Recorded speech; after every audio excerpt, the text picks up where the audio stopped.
پھر ہم تمہیں جمے ہوئے خون سے بناتے ہیں. بلڈ آ جاتا ہے نا جب ماں کے پیٹ میں جاتے ہیں, جیسے آپ نے انڈے میں دیکھا ہوگا جو فرٹائل انڈا ہوتا ہے, رکھے رکھے اس میں بلڈ آنا شروع ہو جاتا ہے. بچہ بننے کا جب پہلا پروسیس ہے نا تو بلڈ بنتا ہے اس میں. ثم من علاقہ, تو ہم پھر کیا کرتے ہیں, گوشت کے یعنی جو جمع ہوا خون ہے نا, لٹکا ہوا, علاقہ میں تعلیق کا معنی پایا جاتا ہے. بچہ جو ہے نا ماں کے رحم میں ایسے جیسے درخت کی جڑیں ہوتی ہے نا, اور زمین سے درخت پیوست ہوتا ہے, تو ایسے ہی بچہ ماں کے پیٹ میں اس کی جڑیں گھسی ہوئی ہوتی ہیں, لٹکا ہوا ہوتا ہے وہ. تو اس لیے قرآن نے اس کے لیے علاقہ کا لفظ استعمال کیا, جمع ہوا خون جو لٹکا ہوا ہوتا ہے. ثم من مضغہ, اس کے بعد ہم تمہیں بناتے ہیں گوشت کے ٹکڑے سے.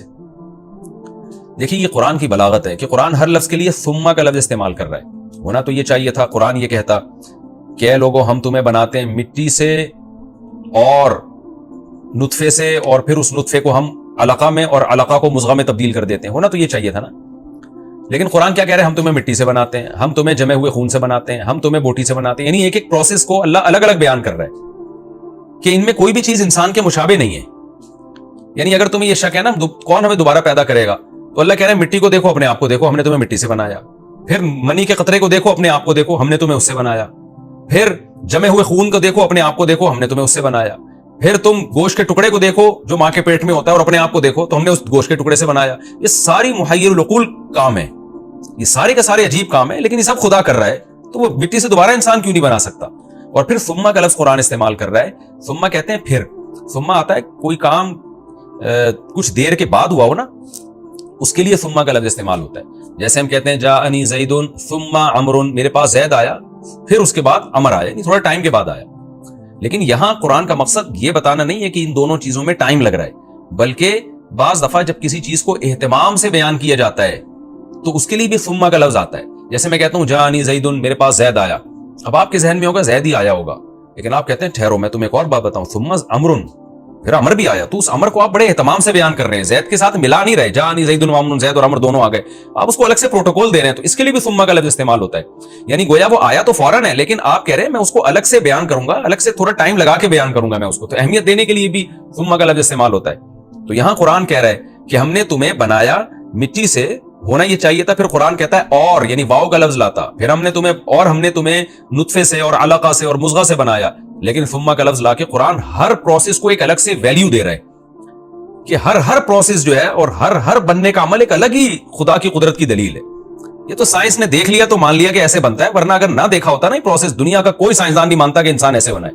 اور میں بار بار ایک بات کہتا ہوں کہ یہ جو بولتے ہیں نا کروڑوں اربوں سال میں جا کے ہم بنے ہیں, یہ جھوٹ بولتے ہیں. ہم 9 مہینے میں ماں کے پیٹ میں بنے. اس کی کوئی لاجک بیان کرو ہمارے سامنے کہ ایک پانی کے قطرے میں ایسے سافٹ ویئر کیسے انسٹال ہو گئے کہ 9 مہینے میں پورا بچہ بن کے نکل آیا. یہ تو کروڑوں سال میں نہیں ہو سکتا. یہ تو یہ کہتے ہیں کروڑوں سال میں انسان ایوالو ہو کے یہاں تک پہنچا ہے. بھائی میں اور آپ تو 9 مہینے میں بن کے یہاں تک پہنچے ہیں. پانی کے قطرے, یہ مٹی اور سے خوراک بن رہی ہے, خوراک سے منی کا قطرہ بن رہا ہے, منی کے قطرے سے جمع ہوا خون بن رہا ہے, جمے ہوئے خون سے بوٹی گوشت بن رہا ہے, گوشت سے پھر انسان بن رہا ہے, اور انسان ماں کے پیٹ سے آ رہا ہے, اور پھر ماں کی چھاتی میں دودھ پیدا ہو رہا ہے. یہ تو 9 مہینے کے اندر یہ پروسیس ہو رہا ہے. تو یہ بہت بڑی خدا کی قدرت کی دلیل ہے, خدا کے وجود کی, اور اس بات کی کہ خدا ہر چیز پر قادر ہے. وہ اگر دعوے کر رہا ہے کہ میں پیدا کروں گا تو وہ پیدا کر کے چھوڑے گا, وہ ضائع نہیں کرے گا انسان کو. اس لیے اللہ تعالیٰ فرماتے ہیں ثم من مضغہ, پھر ہم نے تمہیں پیدا کیا گوشت کے ٹکڑے سے, مخلقتین, اس گوشت کے ٹکڑے میں کچھ پورے بن جاتے ہیں اور کچھ ادھورے بنتے ہیں, جس کی وجہ سے بچہ معذور پیدا ہوتا ہے. تو معذور کو بھی ہم پیدا کرتے ہیں, اور ہم جو معذور نہیں ہوتے ان کو بھی پیدا کرتے ہیں. یہ سارے کام ہم کیوں کر رہے ہیں؟ لِنُبَيِّنَ لَكُمْ, تاکہ ہم تمہارے لیے واضح کر دیں اپنی قدرت, اپنی طاقت, اپنا وجود. یعنی اللہ چاہتا تو کروڑوں سال میں بھی انسان کو پیدا کر سکتا. میں اور آپ ہوتے اور ہم کہتے ہیں کہ ہم کروڑوں سال پہلے بنے تھے, اور ارتقا کرتے کرتے زمانے کے لحاظ سے اپنے آپ کو ایوالو کرتے کرتے ہم یہاں تک پہنچے ہیں. تو اللہ ایسے بھی بنا سکتا تھا, ہم کنفیوژن میں پڑ جاتے کہ پتہ نہیں کسی نے بنایا ہے, خود سے بنے. لیکن اللہ کہتا ہے میں 9 مہینے کے اندر یہ پروسیس کر کے تمہیں دکھا دیتا ہوں. یہ سب کچھ اس لیے لِنُبَيِّنَ لَكُمْ, یہ ہم اپنے دعووں کی دلیل دینے کے لیے ہم نے یہ کیا ہے. کسی اور طریقے سے بھی انسان بن سکتا تھا, لیکن ہم تمہارے سامنے بنا رہے ہیں کہ دیکھو اس طریقے سے ٹھک ٹھک انسان بنتے چلے جا رہے ہیں. کیا عجیب انداز ہے خدا کا, اور کیا عجیب قدرت ہے. لِنُبَيِّنَ لَكُمْ, تاکہ ہم تمہارے سامنے بیان کریں. خدا کی قسم, دنیا میں کوئی مذہبی کتاب, کوئی آسمانی کتاب اتنی وضاحت سے اپنے دعووں کو ایکسپلین نہ کرتی ہے, نہ کر سکتی ہے جیسے قرآن کرتا ہے. آپ ہندوؤں کی مذہبی کتابوں کو دیکھو, آپ دیگر کتابوں کو دیکھو, مذہبی کتابوں کو, ہے ہی نہیں کسی کے پاس ایسی رہنمائی. لہذا دنیا, انسان جو ہے وہ کوئی سائنس کی بھیٹ چڑھ چکا ہے. ایسے نظریات سائنس کے جو ثابت نہیں ہیں, بس تھیوریز ہیں, ہوائی باتیں ہیں کسی نے اپنے آپ کو اس میں پڑھ کے گمراہ کر دیا, کسی نے اپنے آپ کو باطل مذہبوں کی پیروی میں جا کے گمراہ کر دیا.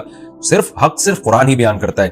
قرآن کہتا ہے لنبین لکم, تاکہ ہم تمہارے سامنے واضح کر دیں, ونقر فی الارحام ما نشاء, اور ہم جس کو چاہتے ہیں رحم میں اس کو قرار دے دیتے ہیں, اس نطفے کو, الی اجل مسمی, ایک وقت متعین تک, جو بچے کی ولادت کا وقت ہے. ثم, اس کے بعد پھر کیا ہوتا ہے, نخرجکم, ہم نکالتے ہیں تم کو طفلا, بچہ بنا کے. یعنی یہ کتنا عجیب پروسیس ہے, وہ کیا تھا اور نکل کیا رہا ہے, بالکل انسان بن کے, آنکھیں ناک کان دل دماغ جگر بچہ بنا کے نکالتے ہیں. ثم, پھر ابھی یہ قدرت ختم نہیں ہوئی ہے, لتبلغوا اشدکم, تاکہ تم پہنچ جاؤ جوانی کو. یعنی ہم تمہیں باقی رکھتے ہیں تاکہ تم پہنچ جاؤ بھرپور جوانی کو. تو اپنی جوانی اور بچپن کو دیکھو کیسی پاور آ جاتی ہے تمہارے اندر. یعنی ہر پروسیس جو مٹی سے شروع ہوا تھا اس کا ہر اسٹیپ عجیب سے عجیب تر ہے. پھر کیا ہوتا ہے, اللہ فرماتے ہیں دو طرح کے اور لوگ بھی ہوتے ہیں, کچھ تو بھرپور جوانی کو پہنچتے ہیں اور اس میں مر جاتے ہیں, اور کچھ ایسے ہوتے ہیں جو جوانی سے پہلے ہی مر جاتے ہیں, اور کچھ ایسے ہوتے ہیں جن کو انتہائی بڑھاپے تک پہنچاتا ہوں. وَمِنْكُمْ مَن يُتَوَفَّى, کچھ ایسے جو مر جاتے ہیں یعنی جوانی سے پہلے ہی مر جاتے ہیں. وَمِنْكُمْ مَن يُرَدُّ, اور تم میں سے کچھ ایسے ہیں جن کو لوٹایا جاتا ہے إِلَىٰ أَرْذَلِ الْعُمُرِ, عمر کے انتہائی رذیل حصے تک, انتہائی خستہ حصے تک. لِكَيْ لَا يَعْلَمَ مِن بَعْدِ عِلْمٍ شَيْئًا, تاکہ وہ نہ جانے علم کے بعد بھی کچھ. یعنی ایسا بڑھاپا ہوتا ہے کہ سب کچھ جانتے ہوئے بھی انسان کچھ نہیں جانتا, بچپنے کی طرف لوٹ آتا ہے. یہاں لام عاقبت کے لیے, یعنی ہم انتہائی بڑھاپے کی طرف اس کو لوٹا دیتے ہیں. لِكَيْ لَا, جس کا نتیجہ یہ نکلتا ہے, جس کا انجام یہ ہوتا ہے, لا يعلم من بعد علم شیئا, کہ علم کے بعد بھی کچھ نہیں پتا چلتا. یعنی یہ بھی ہمارے انسانی باڈی پہ تصرفات ہیں. سائنس تو صرف لاجک تلاش کرتی ہے کہ ایسا کیوں ہوتا ہے, لیکن کر تو اللہ رہا ہے نا, وہ لاجک کا پیدا کرنے والا بھی تو اللہ ہے. یعنی انسان ایسے خدا کے ہاتھ میں ایک کھلونا ہے کہ اللہ کہتے ہیں اتنا پڑھا لکھا ہونے کے باوجود, جاننے بوجھنے کے باوجود, بڑھاپے میں ایسا بچوں کی طرح ہو جاتا ہے. کچھ نہ پتا اس کو, یہ نہیں یاد رہتا میں نے کیا کھایا کیا پیا. ہم نے تو بوڑھوں کو دیکھا ہے نا, ان کو قبلے کا ہی نہیں پتا چلتا. 70-80 سال جس قبلے کی طرف رخ کر کے نماز پڑھی ہے وہ بھول جاتے ہیں, کبھی ادھر رخ کر کے نماز پڑھ رہے ہیں, کبھی ادھر. تو اللہ کہتے ہیں سب کچھ آنے کے بعد بھی غافل ہو جاتا ہے انسان. یہ ہماری قدرت کے تصرفات ہیں. وَتَرَى الْأَرْضَ, اللہ کہتے ہیں یہ تو تیری ذات میں جو میری قدرت تھی نا وہ میں نے تجھے دکھائی ہے. آج ذرا زمین کی طرف چلتے ہیں. وَتَرَى الْأَرْضَ, اور اے مخاطب تو زمین کو دیکھتا ہے, حامدۃ, بجھی پڑی ہوئی ہے, مردار پڑی ہوئی ہے. اگر کوئی سائنسدان کہے نا, کسی سائنسدان کو وہاں لے کے جاتا اور پوچھتا کہ بتا اس میں سے خربوزے تربوز پیدا ہو سکتے ہیں, ساری دنیا کے سارے سائنسدان وہ لاکھوں سال لگے رہتے اور کہتے ہیں یہاں سے کچھ نہیں پیدا ہو سکتا, ممکن ہی نہیں ہے. لیکن سب دیکھ رہے ہیں اپنی آنکھوں سے, بیجوں سے چیزیں پیدا ہوتی ہوئی, بیج بنتے ہوئے, اس لیے سب نے مان لیا کہ جی اس طرح سے ہو سکتا ہے, ورنہ کوئی بھی نہیں مانتا. یہ تو اللہ کی قدرت تم نے دیکھ لی ہے. اس لیے قرآن کہتا ہے وَتَرَى الْأَرْضَ حَامِدَةً, تو دیکھتا ہے زمین بجھی پڑی ہوئی ہے, کوئی پھل پھول بیل بوٹے درختوں کے نکلنے کا, کیونکہ آپ کھود کے دیکھو تو کچھ ہے ہی نہیں اندر, تو نکلے گا کہاں سے. لیکن اللہ فرماتے ہیں فَإِذَا أَنزَلْنَا عَلَيْهِ الْمَاءَ, ہم جب نازل کرتے ہیں اس کے اوپر پانی, اہتز, صرف پانی سے یہ تصرفات آتے ہیں, حرکت کرنا شروع کر دیتی ہے. کیا قدرت کی کلاکاریاں اس کے اندر ظاہر ہوتی ہیں, حرکت کرتی ہے. وربت, ابھرتی ہے وہ, یعنی اگنا شروع ہوتی ہے. اور نتیجہ کیا نکلتا ہے, وَأَنبَتَتْ مِن كُلِّ زَوْجٍ بَهِيجٍ, ہر طرح کے خوشنما اقسام وہ کیسے اگال دیتی ہے. زمین اگرچہ جھاڑیاں بھی اگاتی ہے, لیکن قرآن تو اشارہ کر رہا ہے نا, چونکہ ہمیں اٹریکٹیو جو لگتی ہیں وہ تو خوشنما باغات لگتے ہیں. تو قرآن کہہ رہے ہیں جو خوشنما باغات اگتے ہیں یہ کیسے اگا دیا زمین نے, جو تمہیں دیکھنے میں اتنے بھلے لگ رہے ہیں. اگر یہ سب چیزیں اتفاق سے ہوتی تو جھاڑیاں ہی جھاڑیاں ہوتی اور فضول چیزیں ہی ہوتی, اس میں خوشنما چیزیں نہ ہوتی. آپ ایک یعنی پھول کے رنگت کو دیکھیں نا جا کے, اس کی پنکھڑیوں کے کلر کو دیکھیں. میں بعض دفعہ دیکھتا ہوں تو کیسا یعنی اس میں آپ کو دھاریاں نظر آتی ہیں اور کیسی ڈیزائننگ نظر آتی ہے, پھر اس میں کیسی بہترین خوشبو ہوتی ہے. یہ کیا پانی گوبر کے ملاپ سے بھائی کیا چیزیں پیدا ہو رہی ہیں. اللہ فرماتے ہیں وَأَنبَتَتْ مِن كُلِّ زَوْجٍ بَهِيجٍ, ذَلِكَ, یہ سب کچھ اس لیے ہو رہا ہے کہ مٹی سے انسان کا بننے کا پروسیس بڑھاپے تک, اور مردہ زمین میں گھنے باغات کا پیدا ہو جانا, ذَلِكَ, یہ سب کچھ یہ ثابت کرنے کے لیے, اس سبب سے ہے. بِأَنَّ کا مطلب ہوتا ہے اس سبب سے, یعنی اس لیے میں کر رہا ہوں تاکہ پتہ چل جائے ان اللہ هو الحق, وہ اللہ برحق ہے. برحق کا مطلب میں نے لفظی ترجمے بتایا نا, ثابت شدہ حقیقت ہے, یعنی اس کا وجود بھی ثابت ہے, اس کے کمالات بھی ثابت ہیں, اس کی باتیں بھی ثابت ہیں. جو وہ کہہ رہا ہے وہ کر کے دکھائے گا کہ میں مردوں کو دوبارہ زندہ کروں گا. تو یہ سب ثابت شدہ ایک حقیقت ہے. اللہ اپنے تمام دعووں اور کمالات کے ساتھ اور اپنے وجود کے ساتھ ثابت ہے. وَأَنَّهُ يُحْيِي الْمَوْتَى, اور یہ سب کچھ میں اس لیے کر رہا ہوں, میں تمہیں اس لیے دکھا رہا ہوں تاکہ یہ ثابت ہو جائے. أَنَّهُ يُحْيِي الْمَوْتَى, وہ مردوں کو زندہ کرے گا.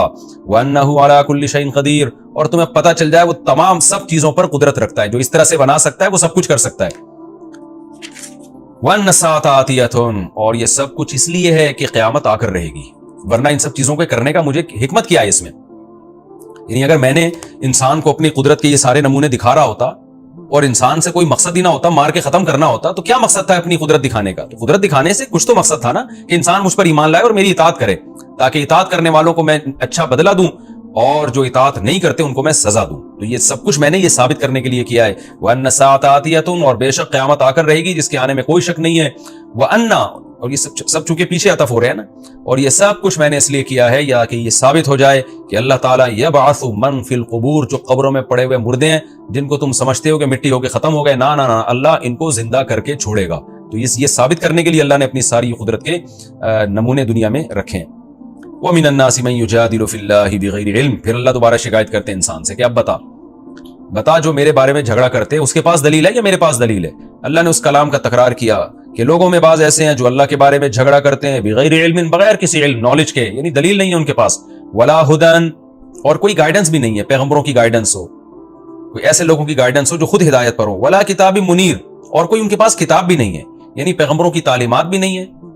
بھئی تین طریقے سے انسان کے پاس صحیح نالج آتی ہے، یا تو خود عقلی دلیل ہو جس کو علم سے تعبیر کیا، یا پیغمبر جو اللہ سے سیکھ کے بتاتے ہیں ان سے سنا ہو، یا آسمانی کتابوں میں دیکھا ہو۔ تو اللہ کہتے ہیں لوگ ایسے اللہ کے بارے میں جھگڑتے ہیں، نہ ان کے پاس خود عقل سے کوئی دلیل ہے، نہ آسمانی کتابوں کی کوئی دلیل، نہ پیغمبروں کی تعلیمات کی کوئی دلیل، بس اٹکل سے کام لیتے ہیں۔ ثانی عطفہ، اور یہ کرتے کیا ہے؟ اپنے رخ کو موڑ کے رکھتے ہیں خدائی تعلیمات سے، یعنی جب اللہ تعالیٰ کے احکام ان کو بتائے جاتے ہیں تو اپنے پہلو کو ایسے تکبر سے موڑ لیتے ہیں، ایسے کرتے ہیں کہ ہم کیوں سنیں یہ باتیں۔ لیضل عن سبیل اللہ، یہ سب کچھ اس لیے کرتے ہیں تاکہ یہ لوگوں کو خدا کے راستے سے ہٹائیں، سیدھے راستے سے لوگوں کو ہٹائیں۔ اللہ کہتے ہیں لہو فی الدنیا خزی، ان کے لیے دنیا میں بھی ذلت ہے۔ یہ ذلت یا تو جہاد کے ذریعے کہ اللہ مسلمانوں کو غلبہ عطا کرے گا، یا دلائل کی دنیا میں ذلیل ہوں گے، یا یہ ذلت اس معنی میں ہے کہ بعضوں پر دنیا میں بھی عذاب آ جاتا ہے، یا یہ ذلت اس معنی میں ہے کہ اللہ تعالیٰ ان کو بالآخر دلائل کی دنیا میں موت کے وقت رسوا کر دیں گے، ان کو پتہ چل جائے گا کہ ہم غلطی پر تھے، یا ان کا جو مقصد ہے سکون اور اطمینان حاصل کرنا، خدا کے راستے سے گمراہ کرنے کا جو مقصد ہے وہ مقصد ان کو حاصل نہیں ہوگا۔ تو خزی کہتے ہیں ناکامی اور رسوائی کو۔ وَنُذِيقُهُ يَوْمَ الْقِيَامَةِ، اور دنیا میں تو یہ حال ہے، اور قیامت کے دن ہم ان کو چکھائیں گے عذاب الحریق، آگ کا جلانے کا عذاب۔ ذَلِكَ بِمَا قَدَّمَتْ يَدَاكَ، یہ سب کچھ اس لیے ہے کہ تیرے دونوں ہاتھوں نے جو آگے بھیجا ہے، تو خدا کا منکر تھا، خدائی تعلیمات کا منکر تھا، تو یہ تیری بدعمالیاں جو تو نے آگے بھیجی ہیں اس کے سبب تجھے عذاب دیا جا رہا ہے۔ وَأَنَّ اللَّهَ لَيْسَ بِظَلَّامٍ لِّلْعَبِيدِ، اور یہ اس لیے ہے کہ اللہ اپنے بندوں پہ ظلم نہیں کرتا۔ یہ بھی ایک نوعیت کا ظلم ہے کہ جو ٹھکانہ فرما برداروں کو دیا وہی نافرمانوں کو بھی دے دیا جائے۔ اس کو قرآن نے دوسرے مقام پہ یوں بیان کیا، نجعل المتقین کالفجار، تم بتاؤ کیا ہم پرہیزگار لوگوں کو برے لوگوں جیسا ٹھکانہ دے دیں گے کیا ہم؟ یہ تو کہتے ہیں نا کہ ظلم ہے کہ بھائی جو کر کے آئے کچھ قربانیاں دی، مانا اللہ کو، اللہ کے دلائل کو مانا، اللہ کے رسولوں کتابوں کو مانا، اللہ نے ان کو بھی ایسا ہی انجام دے دیا، مار کے مٹی کر کے ختم کر دیا، اور جو نافرمان تھے ان کو بھی مار کے مٹی کر کے ختم کر دیا، تو اس کو بھی ظلم سمجھا جاتا ہے۔ تو اللہ کہتے ہیں اللہ ظالم تھوڑی ہے، نیک لوگوں کو اللہ جنت دے گا اور برے لوگوں کو اللہ جہنم کا عذاب دے گا، جیسے کہ آگے پھر اگلی رکوع میں اس کی تفصیل آ رہی ہے۔ تو یہ ہمارا رکوع الحمدللہ کمپلیٹ ہو گیا۔ اب ہم اگلے رکوع کی طرف چلتے ہیں۔ اس رکوع کا خلاصہ بہت آسان ہے، اللہ نے قیامت کی ہولناکیوں سے شروع کیا اور ہمیں تنبیہ کی ہے کہ آخرت پر ایمان لے آؤ، اور تم خدا کی قدرت کے نمونے صبح و شام اپنی آنکھوں سے دیکھ رہے ہو۔ مجھے جب میں یہ دیکھتا ہوں نا، لوگ آج بھی میرا کسی سے بحث ہو گئی، وہ ایتھیسٹ، وہ جو نظریہ ارتقاء ہے اس کو بڑا پروموٹ کر رہے تھے وہ صاحب، تو مجھے قرآن کی وہ آیت یاد آتی ہے، فریحوا بما عندهم من العلم۔ اللہ کہتے ہیں پچھلی امتوں میں بہت سو کو ہم نے ہلاک کیا، ان کے پاس جو نالج تھی نا اس پہ وہ اترانے لگے تھے۔